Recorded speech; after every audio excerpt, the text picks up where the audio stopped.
வணக்கம், இது second floor Tamil. நான் எம்டி தினேஷ்குமார். மறுபடியும் ஒரு கஸ்டோடியல் டெத் அரங்கேறி இருக்கு நம்மளோட தமிழகத்தில்.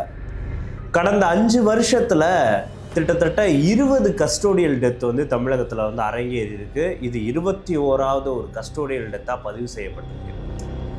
சிவகங்கை மாவட்டத்தில் இருக்கக்கூடிய திருப்புவனம் எல்லைக்கு உட்பட்ட மடப்புரம் அப்படின்ற ஊரில் இருக்கக்கூடிய காவல் நிலையத்தில் தான் இந்த கஸ்டோடியல் டெத் அரங்கேறி இருக்கு. இதில் பலியானவர் யார் அப்படின்னா 28 வயது மதிக்கத்தக்க அஜித்குமார் அப்படின்ற ஒரு இளைஞர் வந்து அநியாயமாக இந்த கஸ்டோடியல் டெத்தில் உயிரிழந்திருக்காரு. என்ன வந்து நடந்திருக்கு விரிவாக வந்து பார்க்கலாம். இந்த மடப்புரம் அப்படின்ற ஊரில் ரொம்பவே பிரசித்தி பெற்ற கோயிலாக இருக்கக்கூடிய கோவில் தான் பத்ரகாளியம்மன் கோவில். ஸோ திருப்புவனம் அந்த பகுதியில் அது கோவிலுக்கு ரொம்பவே ஃபேமஸான ஒரு ஊர். ஸோ அங்கே இருக்கக்கூடிய நிறைய முக்கியமான கோவில்களில் இந்த பத்ரகாளியம்மன் கோவிலும் முக்கியமான ஒரு கோவில். இந்த கோவிலில் தான் டெம்பரவரி செக்யூரிட்டியாக ஒர்க் பண்ணிகிட்டு இருக்காரு ஒரு ஏஜென்சி மூலமாக அஜித்குமார் அப்படின்ற இளைஞர். இவர் ஒரு ஏஜென்சி மூலமாக வந்து ஜாப் வந்து இவருக்கு வந்து கிடச்சி. ஸோ இந்த பத்ரகாளியம்மன் கோவிலில் ஒரு செக்யூரிட்டியாக வந்து ரொம்ப வருஷமாக வந்து வேலை பார்த்துட்டு வந்து இருக்கார்.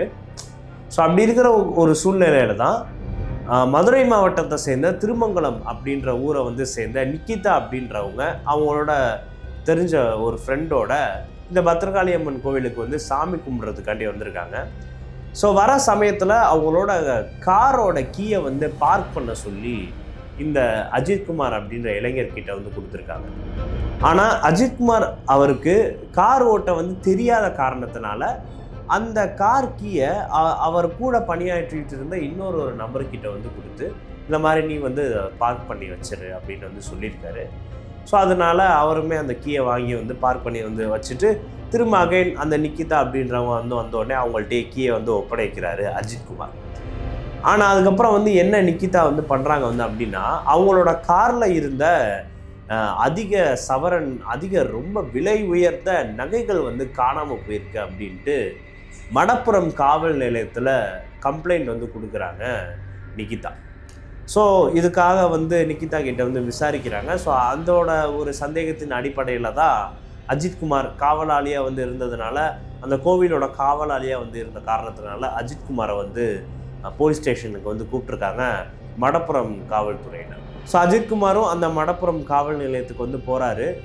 கடந்த வெள்ளிக்கிழமை அவர்கிட்ட வந்து விசாரணை வந்து நடத்தியிருக்காங்க போலீஸார். பட் அங்கே என்ன நடந்திருக்குன்னு வந்து தெரியலை. மடப்புரம் காவல்துறையினரே அஜித்குமாரை ஹாஸ்பிட்டலுக்கு கொண்டு போய் வந்து சேர்க்குறாங்க. ஸோ அங்கே இருக்கக்கூடிய ஒரு சின்ன ஒரு கவர்மெண்ட் கிளினிக் மாதிரி இருக்கக்கூடிய ஒரு ஹாஸ்பிட்டலில் வந்து சேர்க்குறாங்க. இல்லை இன்னும் வந்து சீரியஸாக வந்து இருக்குது, நீங்கள் வந்து இன்னுமே பெரிய ஜிஹெச்க்கு வந்து கூப்பிட்டு போனோம் அப்படின்ட்டு வந்து சொன்னதுனால அவரை கொண்டு போயிட்டு மதுரையில் இருக்கக்கூடிய அந்த ஹாஸ்பிட்டலுக்கு கொண்டு வந்து போகிறாங்க. பட் அங்கே இவர் இறந்துட்டார் அப்படின்றது வந்து ஊர்ஜிதமாயிருக்கு. ஸோ என்ன பண்ணியிருக்காங்க, என்ன நடந்திருக்கு, அடிச்சிருக்காங்களா அவரை, இல்லை வேறு ஏதாவது ரொம்பவே கொடூரமான முறையில் துன்புறுத்தியிருக்காங்களா அப்படின்றதெல்லாம் சரியாக வந்து தெரியலை. பட் கஸ்டடிக்கு விசாரணைக்காண்டி கூட்டிகிட்டு போன ஒரு நபரோட உயிர் காவல் நிலையத்திலேயே போயிருக்கு. காவல்துறையினரோட ஏதாவது ஒரு மெத்தனமான போக்குனால தான் இந்த உயிர் போன ஒரு அலட்சியம் வந்து நடந்திருக்கு அப்படின்றத வந்து நிரூபிக்க வந்து பட்டிருக்கு. ஸோ இதன் காரணமாக அந்த மடப்புரம் காவல் நிலையத்தில் பணியாற்றின 8 போலீஸார்களை வந்து சஸ்பெண்ட் பண்ணியிருக்காங்க. ஸோ இது மட்டும் வந்து போதுமா? அஜித்குமாரோட உடலை நாங்கள் வாங்க மாட்டோம், நீங்கள் தகுந்த நடவடிக்கையை என்ன நடந்திருக்கு, எப்படி அஜித்குமாரோட உயிர் வந்து போயிருக்கு அப்படின்றத நீங்கள் முறையான வழியில் விசாரித்து நீங்கள் அறிக்கையை வந்து தாக்கல் பண்ணி எங்கள்கிட்ட வந்து சொல்லணும். அப்போ தான் நாங்கள் அஜித்குமாரோட டெட் பாடியை வந்து வாங்குவோம் அப்படின்ட்டு அஜித்குமாரோட உறவினர்களும் அவரோட நண்பர்களும் வந்து போராட்டத்தில் வந்து ஈடுபடுறாங்க. ஸோ எல்லாருக்குமே கேள்வி வந்து எழுது.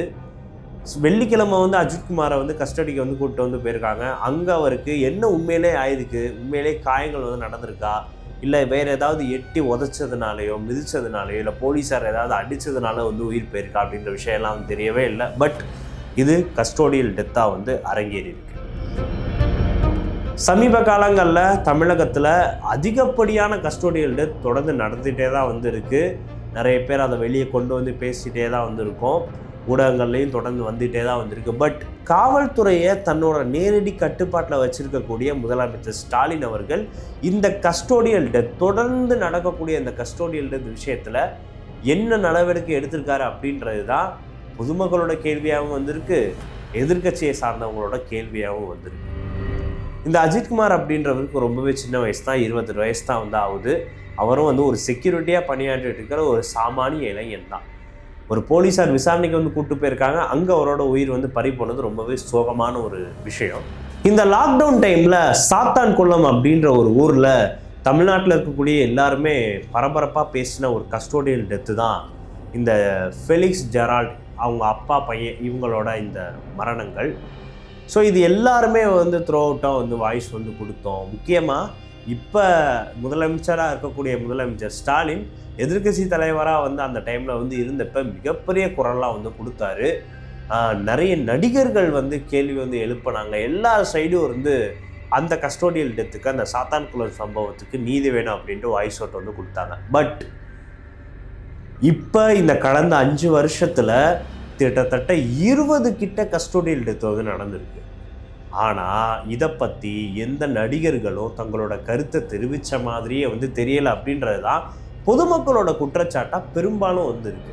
பொதுமக்கள்லாம் என்ன கேள்வி எழுப்புறாங்க அப்படின்னா, அப்போ சாத்தான்குளம் சம்பவம் அப்போ பறிபோனதுமே வந்து உயிர் தான், கண்டிப்பாக அதுவுமே மிகப்பெரிய தவறு தான். ஆனால் அதே மாதிரி தவறு தான் இப்போவும் வந்து நடந்துக்கிட்டு இருக்கு.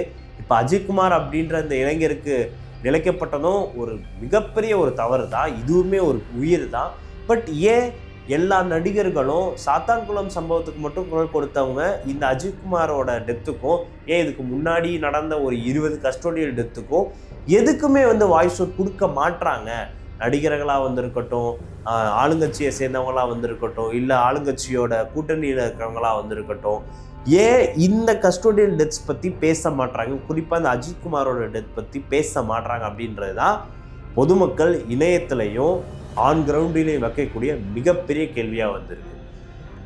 எதிர்க்கட்சி தலைவர் எடப்பாடி பழனிசாமி வந்து ஜெய்பீம் படம்லாம் நீங்கள் போய் பார்த்து வந்து ரிவ்யூ வந்து போட்டிங்க. பட் ஆனால் இப்போது கஸ்டோடியல் டெத் தொடர்ந்து உங்களோட ஆட்சியில் வந்து கொடூரமாக நடந்துட்டு வந்திருக்கு, இதுக்கு என்ன பதில் சொல்ல போகிறீங்க அப்படின்ட்டு ரொம்பவே காட்டமாக தன்னோட கண்டனங்களை வந்து பதிவு பண்ணியிருக்காரு.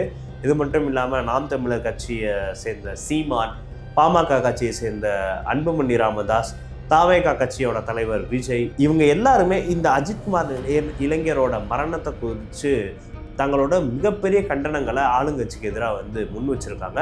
பொதுமக்கள் இந்த விஷயத்தில் ரொம்பவே தீவிரமாக கேள்வி எழுப்பிட்டே வந்திருக்காங்க.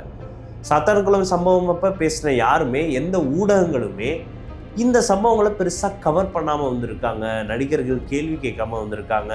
ஆளுங்கட்சி தரப்புலேருந்து முறையான பதில் வந்து வராமல் வந்திருக்கு. இதுக்கு நியாயம் கிடைச்சே தீரணும் அப்படின்றதா எல்லாரோட ஒரு கோரிக்கையாமே வந்து